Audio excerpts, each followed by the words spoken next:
Bonjour.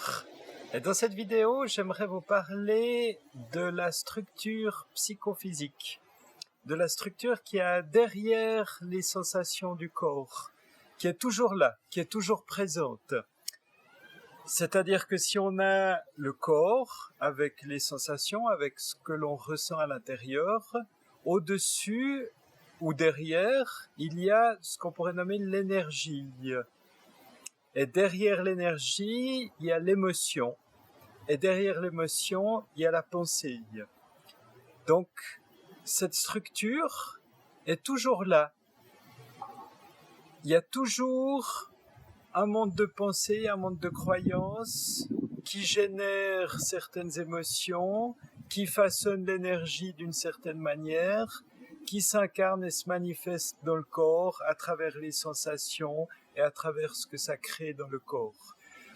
Donc c'est pour ça que si il y a des sensations agréables, désagréables, s'il y a des douleurs, s'il y a une maladie dans le corps, il y aura toujours des émotions dedans, des émotions derrière. Il y aura toujours un système de pensée et de croyance à l'intérieur et derrière.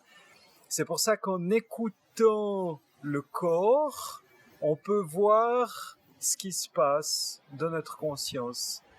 Et dans l'autre sens, en ressentant nos émotions, en ressentant nos pensées, si simplement on descend à la sensation corporelle que ça crée, on obtient beaucoup plus de clarté, beaucoup plus de finesse dans ce qui se passe à l'intérieur de soi.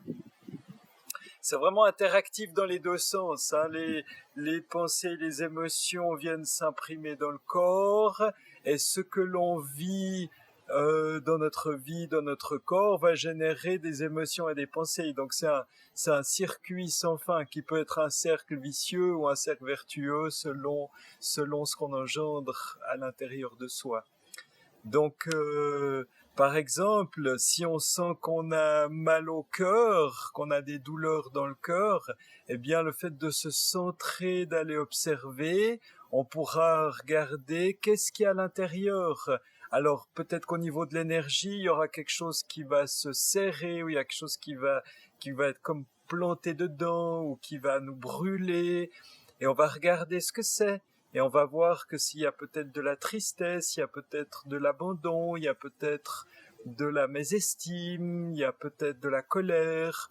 Et on va regarder ce qu'il y a derrière, les pensées, les croyances qu'il y a derrière, où les souvenirs, les mémoires vont remonter de ce qui s'est passé pour créer cette sensation dans le corps. Et simplement en allant accueillir la partie qui est là, qui a mal, eh bien, ça va lui permettre de se sentir reconnu, de se sentir aimé et de lâcher la souffrance qui était là-dedans.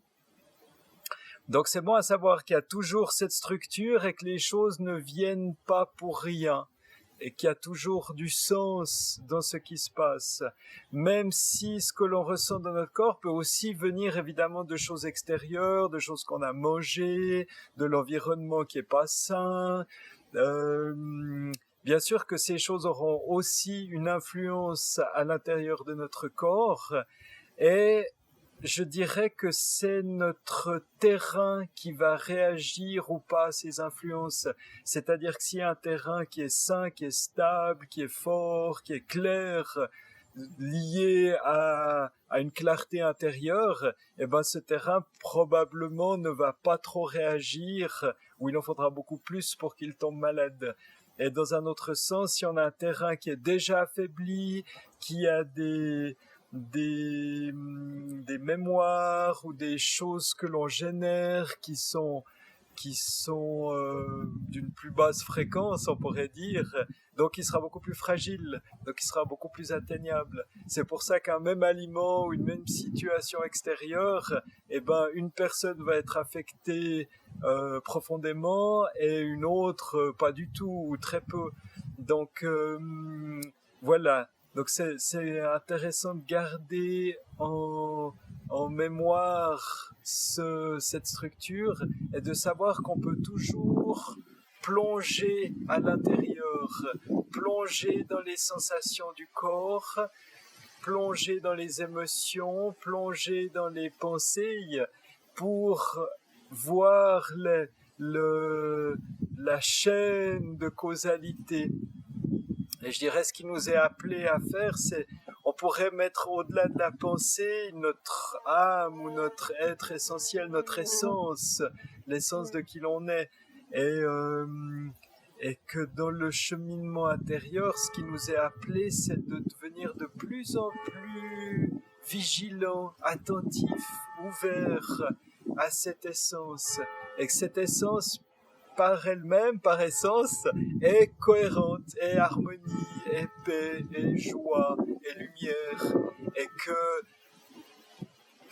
on peut tourner notre regard, tourner notre attention vers cette essence de soi-même, vers l'être que l'on est au fond, pour lui laisser la place. Finalement, c'est ça. Si on occupe toute la place de toutes nos préoccupations, nos peurs, nos désirs, toutes nos tendances diverses, eh bien, il n'y a plus d'espace, il n'y a plus de place pour que l'essence de qui l'on est puisse apparaître à notre conscience et puisse se révéler.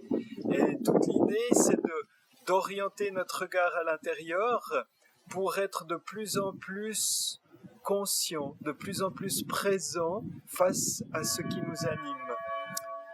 Voilà, je vous remercie beaucoup et à bientôt. Au revoir.